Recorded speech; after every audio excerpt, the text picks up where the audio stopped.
আসছে। ভুল দিচ্ছি লক্ষাই। না লক্ষিন্দর না, কথায় বাবা সত্য। না, আমি যে সর্ব দেখতে পাচ্ছি। ও কবিতা তুমি দূরে ছুরি ফেলে দাও, আমার কাছে নিয়ে আসবে না। আমি ওই নদীকে ভান করবো না। সেই সেই মুঠোক দেখে আমার লক্ষাই নয়নে জল আসে। সেই মুঠোক আমি কি করে পরামর্শ লেখা? না, আমার ছেলে হয়তো ভুল দেখছে। সর্ব কোথায় বাবা লক্ষাই? সর্বনেই। সর্বনীল না বাবা,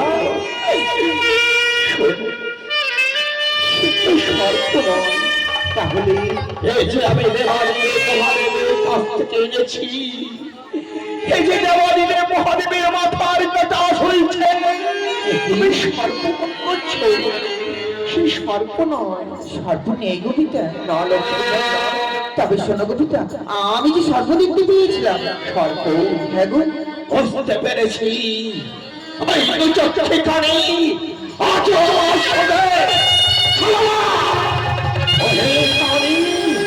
তুমি যতই ছড়া করো, আমি লক্ষ্মীন্দরকে সাজাবো, সাজিয়ে নিয়ে যাবো ওই চারিতে। তুমি দেখি ছোট বড় ছড়াবই, আমার সঙ্গে ছলনা করো। লক্ষ্মীন্দর বালকিনা, তুমি ভয় পেও না, সর্বদাই তোমার পিতা তোমার মস্তকে উপর থাকবে। তোমার কোনো বিপদ হলে তোমার পিতা রক্ষা করে। তুমি ভয় পেও না। তাই সঙ্গ বলে বাচনকে স্মরণ করে এই মতন তুমি ধারণ করো, দেখলে আর তোমায় ভয় লাগবে না লক্ষ্মীন্দর। তাই তুমি যখন বলছো কবিতা, যাও এবার মাত্র ওই সিংহাসনে বসো। সনেকা, আমি লক্ষ্মীন্দরকে সাজিয়ে দিতে চলেছি। তোমার কত দাঁড়িয়ে মন আছে, সকলকে বলো তুমি নিয়ে আমার লক্ষ্মীন্দরকে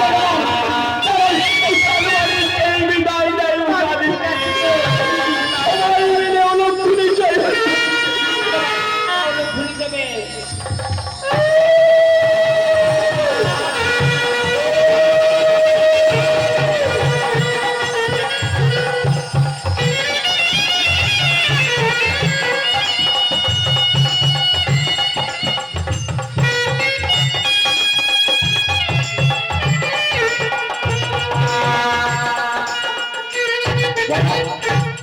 সনেকা, আমার লক্ষ্মীন্দরকে কত সুন্দর লাগছে।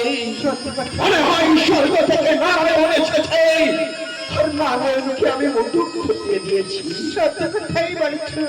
সনেকা, আজ খুশির দিনে নয়নের জল পরিবেশন করবে না।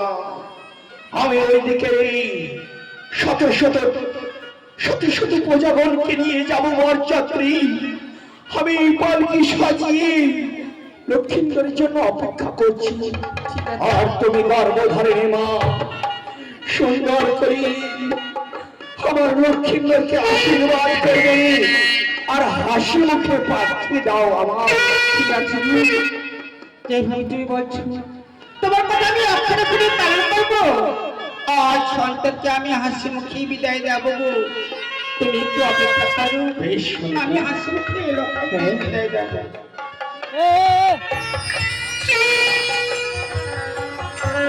তাই তো পিতা আমাকে বললো, ওরে লক্ষ্মীন্দর,